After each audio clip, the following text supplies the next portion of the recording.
आज हम धम्मपद के अंतर्गत यमक वग्गो इस अध्याय का विस्तृत विश्लेषण करने जा रहे हैं। और विश्लेषण करने के पहले उस महान तथागत सम्यक संबुद्ध जो अरहंत है, सम्यक संबुद्ध है, विद्या और आचरण से संपन्न है, ऐसे महान तथागत को त्रिवार मैं नमन करता हूँ, वंदन करता हूँ कि जिन्होंने इस विश्व को एक ऐसा व्याख्यात धम्म दिया है कि जिसकी महिमा हम अपने शब्दों में बयान करने में या बोलने में उतने सक्षम नहीं है जितना हमें होना चाहिए। लेकिन फिर भी मैं आपके समक्ष एक अपनी भाषा में तथागत के वचनों को लेकर बातचीत कर रहा हूँ। और निश्चित ये जो बातचीत है, ये जो वचन है, आपके जीवन के लिए सुखदायी होंगे। आपके जीवन में आनंद, सुख, समृद्धि और संपन्नता प्रदान करने वाले होंगे। इसी आशा के साथ मैं शुरुआत करने जा रहा हूँ यमक वग्गो का विश्लेषणात्मक विस्तृत विश्लेषण। तो इस गाथा से हम शुरू करेंगे। मनोपुग्गा धम्मा मनोसेठा मनोमया मनसा च पुट्ठेन भासति वा करोति वा तन्तोन दुःखमन्वेति चक्कत वहतो पद। मनोपुग्गं धम्मा मनोसेठा मनोमया मनसा च प्रसन्नेन भासति वा करोति वा तंतो सुखमन्वेति छाया न अनपायिनी। तो जितने भी धम्म है, जितने भी सिद्धांत है, जितने भी प्रिंसिपल है, ये मन से मतलब मन में उत्पन्न होते हैं। मन में उत्पन्न होते, माइंड, इसमें समझना, माइंड में उत्पन्न होते। तो मलिन मन से व्यक्ति कोई भी एक्शन करता है, क्रिया करता है, बोलता है, कार्य करता है मलिन मन से, तो दुख उसके पीछे आता है। क्रिया की प्रतिक्रिया समझाई गई है। मलिन मन से कार्य करता है, बोलता है, वर्किंग करता है, सोचता है, जो भी करता है, तो मलिन अगर मन है तो उसकी प्रतिक्रिया जो होगी वो कैसी होगी? मलिन होगी। एक्शन का रिएक्शन। दूसरा है कि अगर प्रसन्न मन से यानी पवित्र मन से जब वो काम करेंगे तो क्या होगा? रिजल्ट होगा कि जैसे छाया अपनी साथ नहीं छोड़ती, ऐसे ही अच्छे कर्म साथ नहीं छोड़ेंगे। अच्छे कर्म होते रहेंगे। कैसे होंगे? मन के माध्यम से। सबसे पहले मन को शुद्ध करना है, मन को पवित्र करना है, मन को अच्छा करना है। ये माइंड के लिए है। तो अप्रसन्न मन और प्रसन्न मन के दो पार्ट बताए। या तो आप प्रसन्नता में होते हो या तो आप अप्रसन्न होते हो। अगर आप प्रसन्न हो, अगर आप पॉजिटिव हो, अगर आप आपका थॉट प्रोसेस बहुत अच्छा है, आपका भाव बहुत अच्छा है, तो सुख छाया की तरह आपके पीछे लग जाएगा।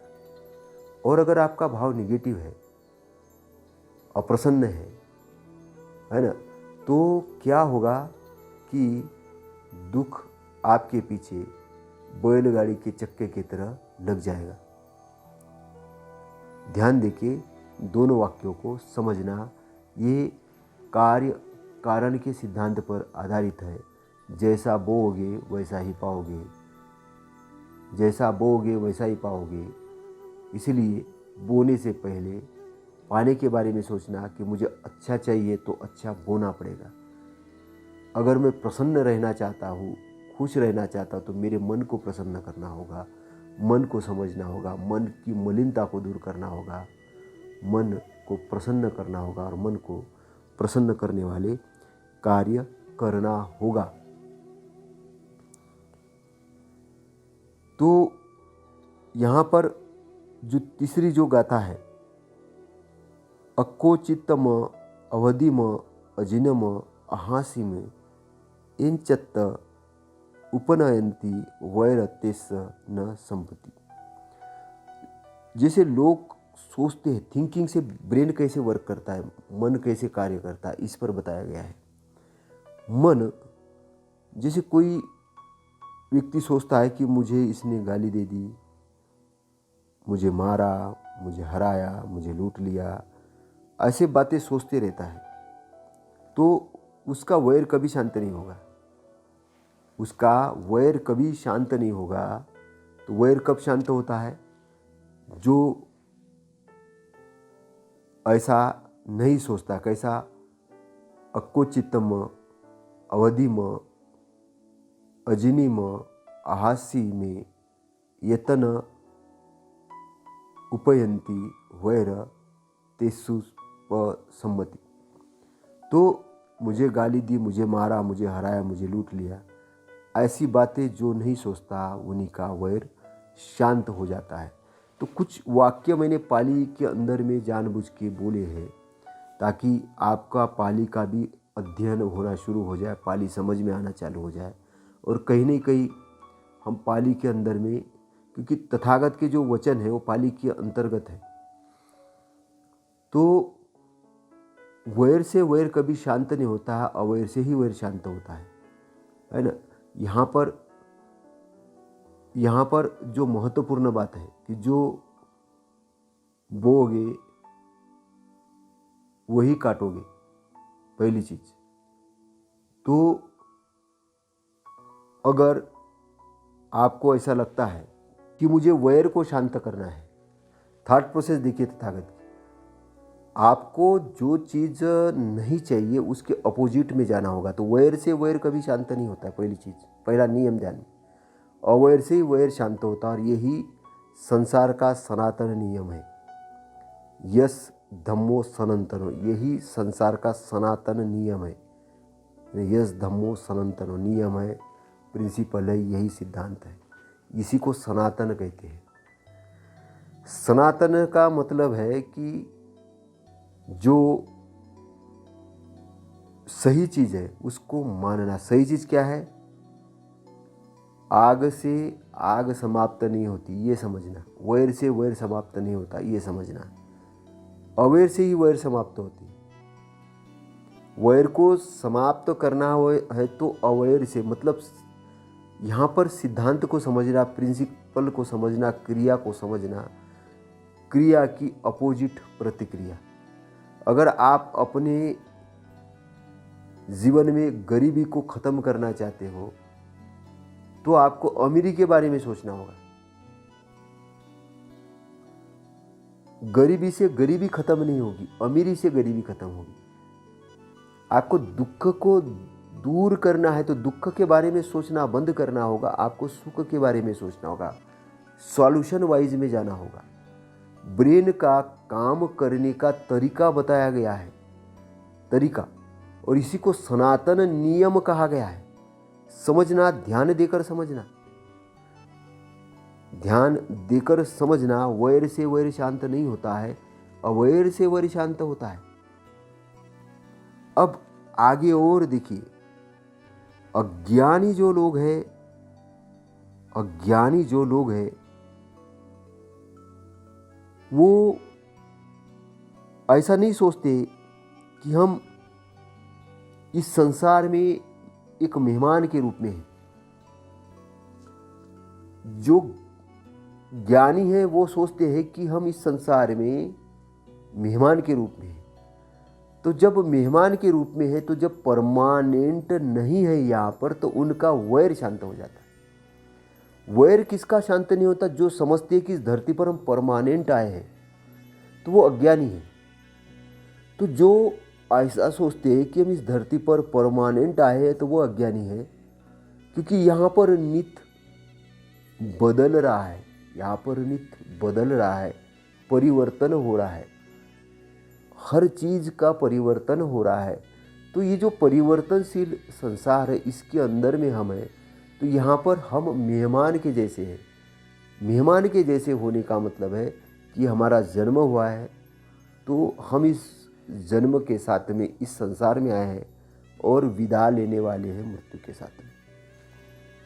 तो ये बीच वाला समय है, ये मेहमान का समय है, ये मेहमानगिरी करने का समय है। मेहमानगिरी करता है तब व्यक्ति क्या कहता है, किसी गांव में जब आप मेहमान बनकर जाते हो, तो आप उस गांव के सारी अच्छी चीज़ों को देखते हो, सब लोगों से मधुर भाषा में बात करते हो, अच्छे से बात करते हो, क्योंकि आपको कल जाना है। जैसे कि पंछी शाम को एक पेड़ पर आते हैं, रात भर विश्राम करते हैं और सुबह चहचहाट के साथ में उड़कर चले जाते हैं। तो रात भर उस जगह पे विश्राम करते हैं और दूसरे दिन अपने डेस्टिनेशन पर निकल जाते हैं। ऐसा ही ये जीवन है, जन्म के साथ हमें मिला है और मृत्यु के साथ यहाँ से हम इस संसार से विदा लेने वाले हैं। कहने का मतलब हम मेहमान हैं। तो जो अपने आप को मेहमान समझते हैं, उन विद्वान जनों का वैर शांत होता है। आगे जो महत्वपूर्ण जो बात है कि जो शुभानुशुभ देखते हुए विहार करते हैं, शुभानुशुभ मतलब कि यहाँ पर शरीर टेम्पररी है, उस टेम्पररी शरीर को ही भोगने के बारे में सोचता है। एक महिला एक पुरुष एक भोगने के बारे में सोचते हैं। तो शुभानुशुभ उसके अंदर में देखते हैं। शुभानुशुभ मतलब अच्छा ही देखते हैं। तो ऐसे लोग इंद्रियों को काबू में नहीं रख पाते हैं। ऐसे लोग इंद्रियों को काबू में नहीं रख पाते हैं। भोजन करते हैं तो स्वाद के लिए करते हैं, तो मात्रा नहीं जानते हैं। मात्रा नहीं जानते कि शरीर के लिए कितनी आवश्यकता है, तो मात्रा न जानने के कारण, स्वाद के लिए भोजन करने के कारण कुछ भी भोजन करते हैं। तो मात्रा नहीं जानते हैं, कुछ भी भोजन करते हैं, तो वो क्या हो जाते हैं? आलसी हो जाते हैं, है ना। उद्योगहीन हो जाते हैं। उद्योगहीन मतलब वो कार्य करने वाले नहीं रहते हैं, आलस्य में अपना जीवन बिताते हैं। तो जो मार की सेना है वो क्या है? आलसी होना, द्वेष रखना, है ना, कार्य नहीं करना, टालमटोल करना, संकल्प रहित होना।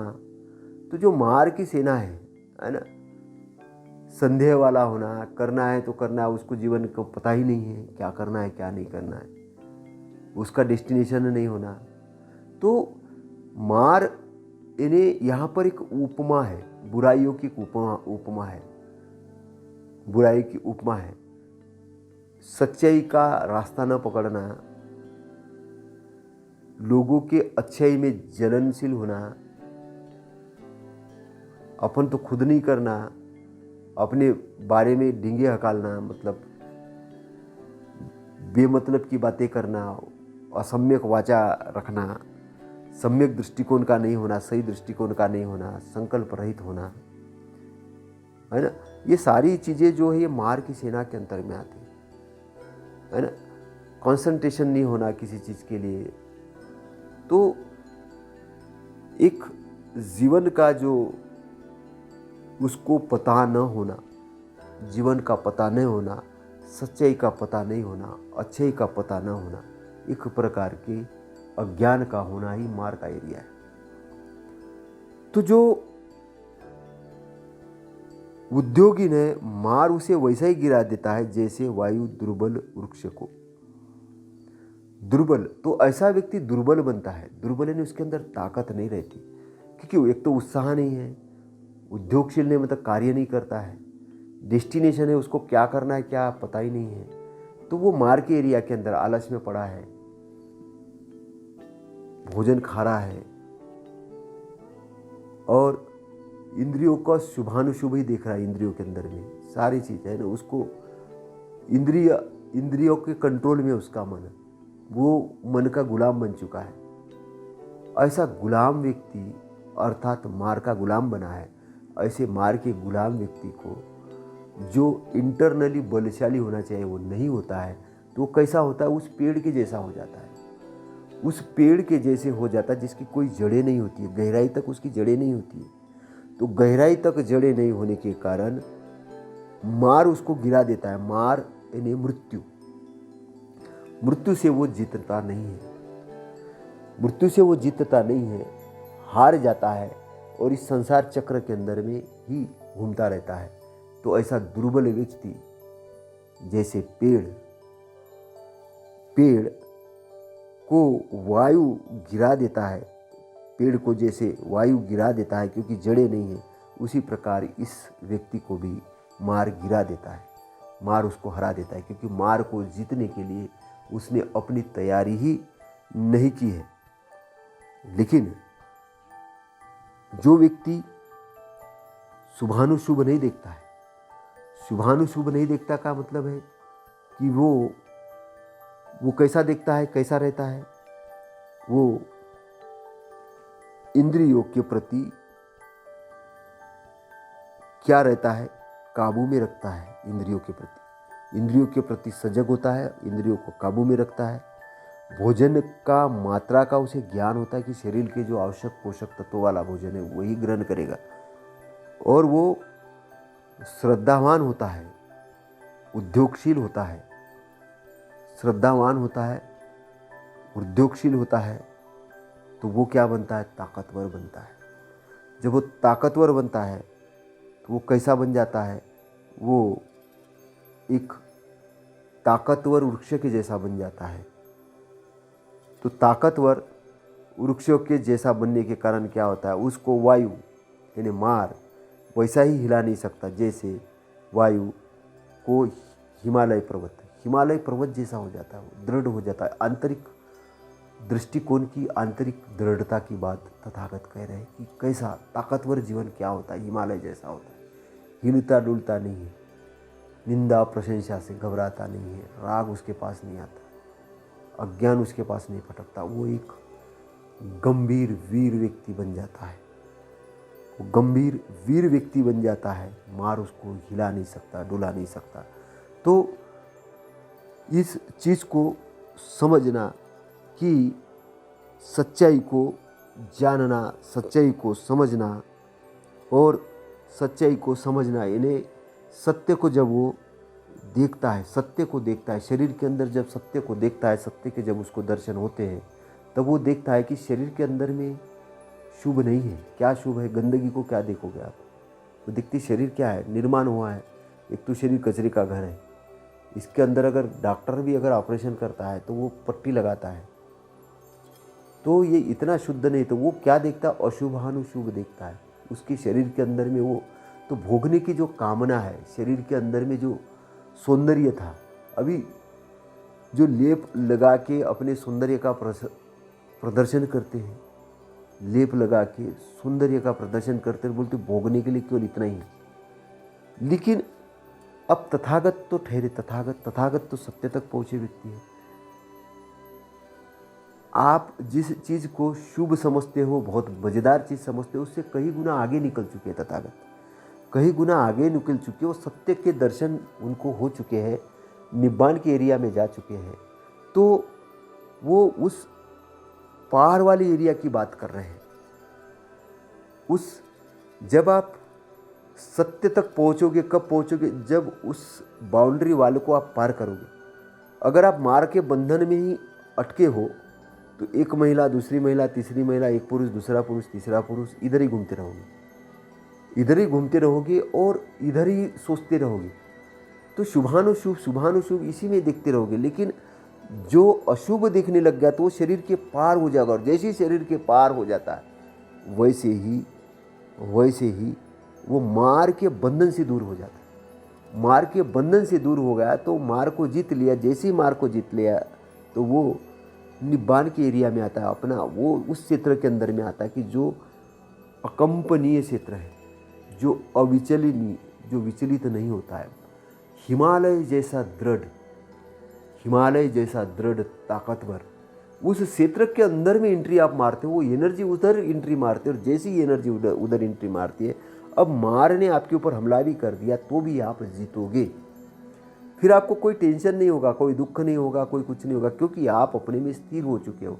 उस ताकतवर पेड़ के जैसे, उस ताकतवर हिमालय के जैसे, उस ताकत के अंदर से, ऊर्जा के क्षेत्र के अंदर में आप स्थिर हो गए, क्योंकि आपने सत्य को जान लिया। तो वाक्य को समझना, वाक्य को पकड़ना और वाक्य को समझ के उसका विश्लेषण करके ग्रहण करना कि मेरा बोलने का सेंटेंस क्या है, मैं क्या बोलना चाह रहा हूँ, तथागत क्या बताना चाह रहे, तथागत क्या बताना चाह रहे। तो आगे बहुत महत्वपूर्ण बात जो मैं बताना चाह रहा हूँ वो ये है कि काषाय वस्त्र का अधिकारी कौन है, कौन पहन सकता है काषाय वस्त्र। काषाय वस्त्र जो भिक्षु पहनते थे पहले, तो केवल जो अपने मन को स्वच्छ नहीं करता है, निर्मल नहीं करता है, पवित्र नहीं करता है, वो काषाय वस्त्र धारण करके समाज के अंदर घूमता है, तो वो काषाय वस्त्र का अधिकारी नहीं। तथागत ये कह रहे, अधिकारी बनने के लिए उसको पहले अपने आप को शुद्ध करना होगा, तब वो काषाय वस्त्र धारण करेगा, तब वो अपना कल्याण करेगा, समाज का भी कल्याण करेगा। नहीं तो काषाय वस्त्र तो धारण कर लिया लेकिन मन अपवित्र है, अपने को शुद्ध किया ही नहीं, तो लोग पूजने लग गए, लोग उसकी बात मानने लग गए, तो वो अधिकारी नहीं, वो तथागत का शिष्य नहीं है। ये तथागत बता रहे हैं कि हर किसी को भिक्षु नहीं मान लेना। केवल वस्त्र पहन लिया इसलिए वो भिक्षु है, इसलिए वो श्रवण है, ऐसा मत मान लेना, क्योंकि वस्त्र से कोई ज्ञानी नहीं होता है। ज्ञानी तब होगा जिसने अपने मन को शुद्ध किया है। तो ये उपासकों के लिए, जनता के लिए एक संदेश है तथागत का। सत्य और संयम वाला व्यक्ति होना बहुत जरूरी है। संयम, अनुशासन करने वाला, अपने आप को डिसिप्लिन करने वाला, सत्य यानी सत्य को जानने वाला, सच्चाई को जानने वाला, संयमशील, सत्य को जानने वाला जो व्यक्ति है, जिसने अपने मन को पवित्र किया है, शुद्ध किया है, वह काषाय वस्त्र का अधिकारी है। तो अपने आप को पवित्रता करके ही काषाय वस्त्र धारण करना चाहिए। ऐसा नहीं कि काम नहीं मिला इसलिए भिक्षु बन गए, काम नहीं मिला इसलिए श्रामणेर बन गए, काम नहीं मिला कुछ भी, तो ऐसा नहीं। ज्ञानवान बनकर, सत्य को जानकर, सत्य को समझकर काषाय वस्त्र धारण करना है, संयमशील होकर उसका उत्तराधिकारी बनना है, बात समझना और जानना। तो जिसने अपने मन के मैल को दूर कर दिया है, जो डिसिप्लिन वाला है, सदाचारी है, सत्य और संयम से युक्त है, सच्चाई और संयम डिसिप्लिन से जो युक्त है, वह व्यक्ति काषाय वस्त्र का अधिकारी है। उसको काषाय वस्त्र जरूर मिलना चाहिए, धारण करना चाहिए, उसको धारण करना चाहिए, ऐसा तथागत कहते हैं।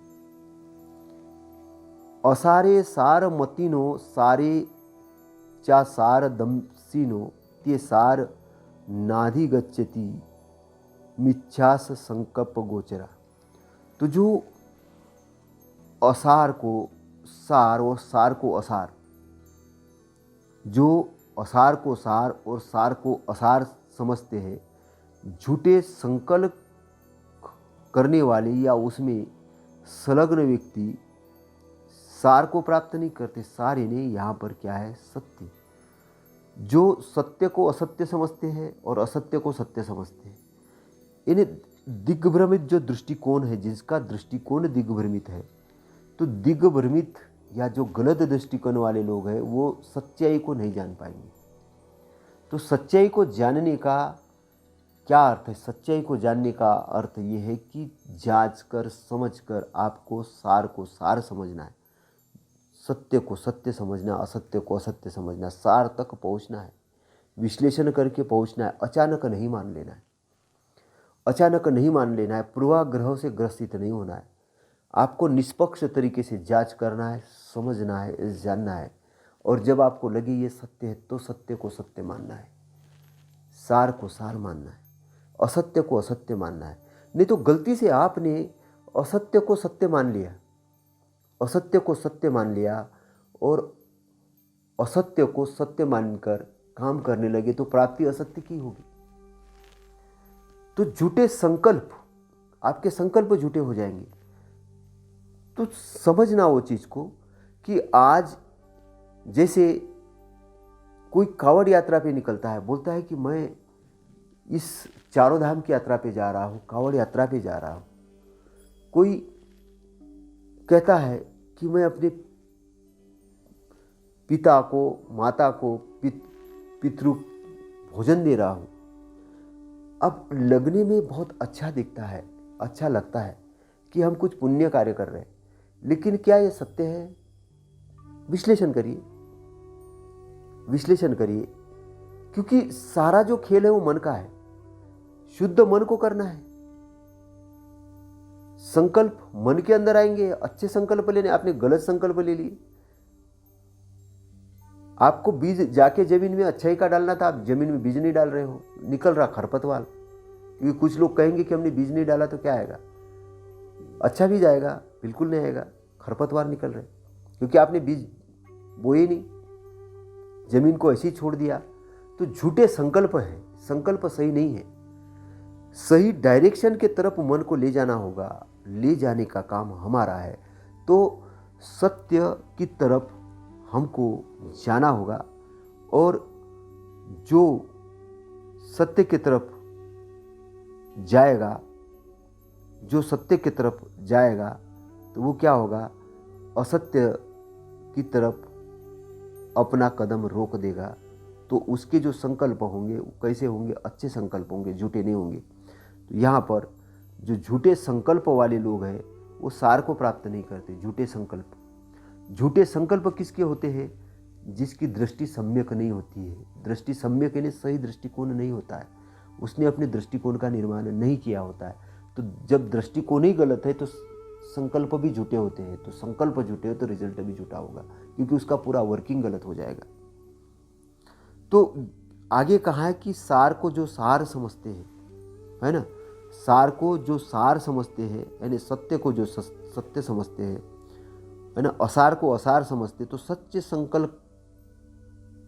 संकल्प है उसमें संलग्न व्यक्ति सार को प्राप्त करेगा, मतलब सही को प्राप्त करेगा, क्योंकि संकल्प सच्चे है, दृष्टि सम्यक है, दृष्टि सही है, इंटरनल दृष्टिकोण सही है, जांच के परख के लिया गया, कार्य कारण के सिद्धांत को जानकर समझकर दृष्टिकोण का निर्माण किया, अपने ऊपर काम किया, तो संकल्प क्या हो गए? सच्चे संकल्प हो गए। सच्चे संकल्प हो गए तो व्यक्ति सार को प्राप्त करेगा। सार यानी जो उसे प्राप्त करना है वो उसको प्राप्त करेगा, जहाँ उसे पहुँचना है वहाँ पहुँच जाएगा। उसका आवागमन का, यानी दुख के आवागमन का रास्ता बंद हो जाएगा, यानी सत्य को वो प्राप्त करेगा। आगे जो महत्वपूर्ण जो बात है वो ये है कि जो व्यक्ति कामुक है, जो आसक्त है, यानी कहने का मतलब ये है कि तथागत यहाँ पर ये कह रहे हैं कि घर की छत है, उसको बराबर छत को नहीं बनाया गया, तो पानी जैसे ही आता है तो क्या टपकने लगती है छत। तो जिसने संयम का अभ्यास नहीं किया है ना, जिसने संयम का अभ्यास नहीं किया है, डिसिप्लिन का अभ्यास नहीं किया है, तो उसके चित्त के अंदर में काम प्रवेश कर जाता है, काम प्रवेश कर जाता है, क्योंकि संयम का अभ्यास नहीं। चित्त का एक आवरण बना के रखना, उसको संयम में रखना, उसको डिसिप्लिन में रखना, रखने का काम किसका है? अपना है। सबकॉन्शियस माइंड ने चित्त अपने अंडर में होना चाहिए, हमारे कंट्रोल में होना चाहिए। और कंट्रोल कैसे किया जाता है? उसको प्रशिक्षित करके, ध्यान के माध्यम से। ध्यान काय के लिए लगाना है? चित्त को समझने के लिए, मन को पवित्र करने के लिए, चित्त के अंदर से बुराइयों को खत्म करने के लिए, इंद्रियों को समझने के लिए, इंद्रिय काम कैसे करती है उसको समझने के लिए, उसको अवेयर रहना। तो अपना प्रशिक्षक बनना है, अपने इंद्रियों को प्रशिक्षित करना है, साधना है इंद्रियों को। साधोगे इंद्रियों को तो मन कंट्रोल में आएगा, मन कंट्रोल में आएगा तो ये कैसे आएगा? जागरण अवस्था में आएगा। जागृत अवस्था में आएगा तो क्या होगा कि कोई भी चीज़ एंट्री नहीं मारेगी चित्त के अंदर में, क्योंकि जागृत हो। एक आपने एक परत बना दिया, आपने एक तर्क की एक परत बना दी है। उस परत के कारण जो आपको अंदर लेना है वही आप उसके अंदर में इंटर मारने दोगे, जो नहीं आने देना है वो नहीं आने दोगे। वर्षा का पानी तो टपक ही रहा है, लेकिन आप अंदर नहीं लोगे, हर चीज़ को अंदर नहीं लोगे, आप वही चीज़ को अंदर लोगे, अंदर आने दोगे कि जिस चीज़ को आपको आने देना है। चित्त के अंदर में वही चीज़ को प्रविष्ट करने दोगे जो ज़रूरी है। तो चित्त की प्रोग्रामिंग की बात हो रही है, चित्त की प्रोग्रामिंग की बात होगी। जो प्रोग्रामिंग दोगे उसके अनुसार रिजल्ट आएंगे, जो प्रोग्रामिंग देंगे उसके अनुसार रिजल्ट आएंगे। इसलिए अगर किसी का अंदर, किसी का चित्त अविक्षिप्त है, विक्षिप्त है, अविक्षिप्त है, जो भी है, जिस भी पोजीशन में है, तो विक्षिप्त होने का क्या कारण है? कि उसके अंदर राग चला गया है ना। विक्षिप्त रहित है मतलब अच्छा है, तो उसके अंदर राग प्रविष्ट नहीं हुआ है, क्योंकि उसने संयम का अभ्यास किया है, संयम को जाना है। तो जिसकी छत ठीक से छाई हुई है तो वर्षा का पानी प्रवेश नहीं करेगा। यानी संयम का जिसका अभ्यास हो उसके चित्त में राग प्रविष्ट नहीं कर सकता है।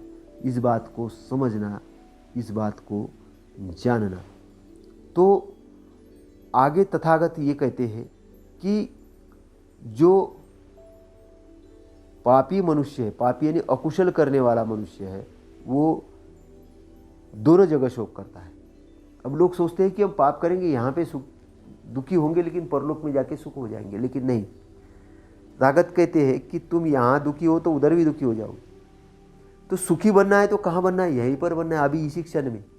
अपने अकुशल को त्यागना है, कुशलता की तरफ बढ़ना है, कुशलता अच्छाई की तरफ बढ़ना है, अच्छाई की तरफ आना है। नहीं तो क्या होगा कि पापी जो मनुष्य, अकुशल करने वाला मनुष्य यहाँ भी दुखी होता है, परलोक में भी दुखी होता है, और अपने अशुभ कर्मों को देखकर शोक करता है, पीड़ित होता है, शोक करता है, पीड़ित होता है। शुभ कर्म करने वाला यानी अच्छे काम करने वाला यहाँ पर भी प्रसन्न होता है, वहाँ भी प्रसन्न होता है, और अपने अच्छे कर्मों को देख के, शुभ कर्मों को देख के मुदित होता है, आनंदित होता है, प्रमुदित होता है। आनंद, मुदिता यानी प्रसन्नता जो है, ये किसका? एक अच्छे कर्म का रिजल्ट है। जिस कर्म करने से, जो कार्य करने से आपको दुख होता है वो कार्य करना छोड़ दो, जिससे दुख होता है वो कार्य करना छोड़ दो, लेकिन जिस काम करने से आपको आनंद होता है वो कार्य करो। जिस कार्य करने से आनंद आता है, कौन से कार्य करने से आनंद आता है? पवित्र कार्य करने से, शुद्ध कार्य करने से। अच्छे कार्य का डेफिनेशन क्या है? अच्छे कार्य का डेफिनेशन क्या है? कि पवित्र मन से किए जाते। पवित्र मन से करेंगे, अच्छाई के करेंगे। अच्छे कार्य करने के लिए क्या? जिसमें लोगों का भी भला हो, आपका भी भला हो, जिसमें लोगों को भी दुख ना हो, आपको भी दुख नहीं हो, ऐसे अच्छे कार्य। तो अच्छे कार्य की डेफिनेशन आपको समझना है। जागृत अवस्था में जब आप अच्छे कार्य करते, उसका शुभाशुभ परिणाम होता है, अच्छा परिणाम होता है। तो ऐसा व्यक्ति मुदित होता है, प्रसन्न होता है। पापी मनुष्य दोनों जगह संतप्त होता है, यहाँ पर भी और परलोक भी, और सोचकर दुर्गति को प्राप्त होता है। दुर्गति को, पापी यानी गलत कार्य करने वाला, गलत कार्य करने वाला, अकुशल कार्य करने वाला, अशुभ कार्य करने वाला, दोनों जगह अप्रसन्न होता है। दोनों जगह, यहाँ पर भी, वहाँ पर भी, परलोक में भी, यहाँ पर भी। इसलिए इसको समझना और अपने अकुशल कार्य को त्यागना। शुभ कार्य करने वाला यहाँ भी आनंदित होता है, परलोक में भी आनंदित होता है, दोनों जगह आनंदित होता है और शुभ कार्य को देख के आनंदित होता है, सुगति को प्राप्त होता है। और सुगति यानी अच्छी गति, गलत कार्य करने से दुर्गति को प्राप्त होगा, शुभ कार्य करने से सुगति को प्राप्त होगा। कर्म ही एक आपको आगे ले जा सकता, कर्म ही आपको पीछे ले जा। आलस्य में पड़ के ये नहीं सोचना कि कुछ भी नहीं, कुछ भी रिजल्ट आएगा नहीं। तो कर्म प्रधान दुनिया में हम रह रहे हैं, कर्म करना है, कर्म करना है। कौन से कर्म करना है? शुभ कर्म करना है, शुभ कर्म करना है, पवित्र कार्य करना, अच्छे कार्य करने के लिए आपको जागृति में आना पड़ेगा, होश में आना। अगर आपने जागृति में नहीं आए, होश में नहीं आए, शुभ कार्य नहीं करे तो बुरे कार्य तो ऐसे ही हो जाएंगे, खरपतवार तो ऐसे ही उगना शुरू हो जाती, ब्रेन में तो गलत विचार तो ऐसे ही आ जाएगा। अच्छे विचारों को लाना पड़ता है, अच्छे विचारों को लाना पड़ता है, गलत विचार अपने आप बाहर हो जाएंगे। लेकिन अच्छे विचारों को नहीं लाएंगे, ढीले डाले हैं तो गलत विचार ऑटोमेटिक एंट्री कर लेंगे। बारिश आ जाएगी, पानी अंदर एंट्री करना शुरू कर देगा, पता ही नहीं चलेगा। इसलिए कभी बेपरवाह वाला, लापरवाह वाला जीवन मत जियो, जीवन मत जियो, आलस्य वाला जीवन मत, कर्मठ बनो, अच्छे कर्म करने के लिए प्रोग्रेसिव बनो और ढूंढो कि मैं क्या अच्छा कर सकता हूँ, कितना ज़्यादा कर सकता हूँ, कितना ज़्यादा कर सकते हैं। 24 आवर्स कर सकते, बिल्कुल कर सकते हो। सोते समय अपने को अच्छा प्रोग्रामिंग देना, उठते समय अच्छे काम में लग जाना, कर्म करना, कर्म करना, कर्म करना, अच्छाई के कर्म करना, कर्म करना, कर्म करना। कर्म करते करते आप उस कर्म के अंदर आनंदित हो जाओगे। और जब आनंदित हो जाओगे, सोचना नहीं पड़ेगा कि मरने के बाद आनंद मिलेगा, कि मिलेगा ही मिलेगा, क्योंकि गति सदगति हो रही है, आपकी सदगति हो रही। लेकिन अगर आप आलस्य में पड़े हो, बेसावधानी में पड़े हो, प्रमाद में पड़े हो, तो डेफिनेट मान के चलो कि आप प्रसन्न हो जाओगे, अप्रसन्न हो जाओगे, निराश हो जाओगे। और निराश व्यक्ति डिप्रेशन में जाता है, ऐसे ही व्यक्ति डिप्रेशन में जाके अपनी जीवन लीला तक समाप्त कर देता है। तो उधर नहीं जाना, अपना जीवन खुद का ख़त्म नहीं करना है। इस बाढ़ वाले मार्ग के एरिया को तैर कर आगे जाना है, प्रसन्न होना है, काम करना है, अच्छे कार्य करना है। अच्छे कर्म का रिजल्ट अच्छा आता है। चारों तरफ आपकी अच्छाई का औरा बन जाएगा। अच्छाई की तरफ आपको फोकस करना है, अच्छाई की तरफ आगे बढ़ना है, आनंदित होना है, सुगति को प्राप्त होना है। तो लोग धर्म ग्रंथों का बहुत पाठ करते हैं, लेकिन उसके अनुसार आचरण नहीं करते। ग्रंथों का पाठ करो, उसका आचरण करो, आचरण करके देखो ये सही है या गलत है, इसकी रिजल्ट देखो। रिजल्ट अगर सही है तो आपने अपना अनुभव उसमें लगाया, तो ये आपका अनुभव होगा। धर्म ग्रंथ का पाठ तो किया, लेकिन आपने आचरण में नहीं लाया। तो आचरण में नहीं लाया तो ये क्या हो गया कि जो एक गौ चराने वाला, गौली जो होता है, गौ चराने वाला, ठेके पर लोगों की गैया लेता है और जंगल में ले जाता चराने के लिए, और कहता है कि ये मेरी सारी गैया मेरी है। क्या उसकी गैया है? नहीं है, वो मालिक उसका कोई और है। लेकिन ये केवल रखवाला है, बस ला रहा, मजदूरी ले रहा है। तो लेकिन दूसरे की गौ को अपनी गौ समझ रहा, तो भागीदार नहीं बनेगा वो भागीदार नहीं बनेगा श्रमणत। आपको भाग लेना है। लोग बातों नहीं बहुत है, यो उसने देखो ये किया, उसने ऐसा किया, उसने वो किया, उसकी प्रोग्रेस की बातें करते, लेकिन अपनी करने की बातें नहीं, हम नहीं कर सकते। हम एंट्री नहीं मार सकते, हमें करने की जरूरत नहीं है। दर्शक बने हुए, और 90% लोग दर्शक बने हुए हैं, लेकिन वो दर्शक लोग ये समझते कि हम उसमें इन्वॉल्व है। इन्वॉल्व नहीं है आप, इन्वॉल्व नहीं है। 11 खिलाड़ी खेल रहे क्रिकेट के, आप दर्शक ताली ठोक रहे हो और सोच रहे कि वही खिलाड़ी बन गया। नहीं, आप दर्शक हो। आनंद उस बैट को लेकर खेलने में आनंद है, वहाँ एक्सरसाइज है। केवल स्टेडियम में बैठ के उछल कूद करने में नहीं है, बंदर जैसे। मैं विरोधी नहीं हूँ, लेकिन मैं बता रहा हूँ। केवल धर्म ग्रंथों के पाठ कर रहे हो, मंजीर बजा रहे हो, 24-24 घंटे धर्म ग्रंथ का पाठ, लेकिन आचरण में नहीं ला रहे हो। आचरण में लाओगे तब पता चलेगा ना क्या सही है क्या गलत है, तब उसको सही को सही जानोगे, गलत को गलत जानोगे। आचरण में नहीं लाते हो, धर्म ग्रंथों का पाठ कर रहे हो। तो ग्रंथों का पाठ कितना भी करो, उससे कुछ नहीं होगा। जब तक आचरण में नहीं लाओगे तो उसके भागीदार नहीं बन सकते, श्रमणत्व के, अच्छाई के, भागीदार आप नहीं बन सकते, तथागत के वचनों के भागीदार नहीं बन सकते। अगर तथागत के बोले गए वचनों के अनुसार आचरण नहीं करोगे तो आपको समझ में नहीं आएंगे वचन, भागीदारी नहीं कर सकते आप, उसमें सम्मिलित नहीं हो सकते, है ना, सम्मिलित नहीं हो सकते। केवल आप दर्शक हो सकते, नदी में तैर नहीं सकते, केवल किनारे पे दौड़ लगा सकते हो, बात कर सकते हो। बहुत लोग हैं किनारे पे दौड़ लगा के बातें कर रहे, प्रवचन दे रहे, कथा कर रहे हैं, दिन भर कथा कर रहे हैं, 7-7 दिन की कथा कर रहे हैं, लेकिन अनुभव में कुछ भी नहीं उनके अनुभव में कुछ भी नहीं है। कोरे व्यक्ति है, कोरे है, उनके चेहरे पर आभा नहीं है, आभा मंडल नहीं है, आनंदित नहीं है, खुश नहीं है, कहीं न कहीं पीड़ित है। और पीड़ित आदमी ही दूसरे को पीड़ित करता है। वचनों में मधुरता नहीं है, वचनों में कर्कशता है, कुछ भी बोल रहे हैं, गाली दे रहे हैं, कुछ भी दे रहे हैं, डिंगे हकार रहे, कुछ भी कर रहे हैं, तो ये उनके अपने वचन नहीं है, धम्म के वचन नहीं है। समझना और जानना, समझना और जानना। तो आगे तथागत कहते हैं कि धम्म ग्रंथों का थोड़ा भी पाठ करें, धर्म ग्रंथों का थोड़ा भी पाठ करें, और थोड़ा भी पाठ करने के कारण क्या होता है कि वो अपने आप को कैसे करे, व्यवस्थित करे, किससे, राग द्वेष और मोह से, राग द्वेष और मोह से रहित हो जाए, अपने को व्यवस्थित करे। और आचरण कैसा करे, धम्म के अनुसार आचरण करे। तो ऐसा जो बुद्धिमान आदमी है, ऐसा जो बुद्धिमान आदमी है, जो आसक्त नहीं है, कहने का मतलब आसक्ति का मतलब किसके प्रति, राग के प्रति आसक्त है, राग आश्रित नहीं है। राग का मतलब क्या, कामुकता वाला नहीं है, आसक्त नहीं है। कामुकता का मतलब क्या है कि व्यभिचारी नहीं है, व्यभिचारी नहीं है, आसक्त नहीं है। तो ऐसा व्यक्ति श्रमणत्व का भागीदारी होता है, भाग लेता है श्रमणत्व में, निब्बान की एरिया के अंदर में आता है, एंट्री मारता है।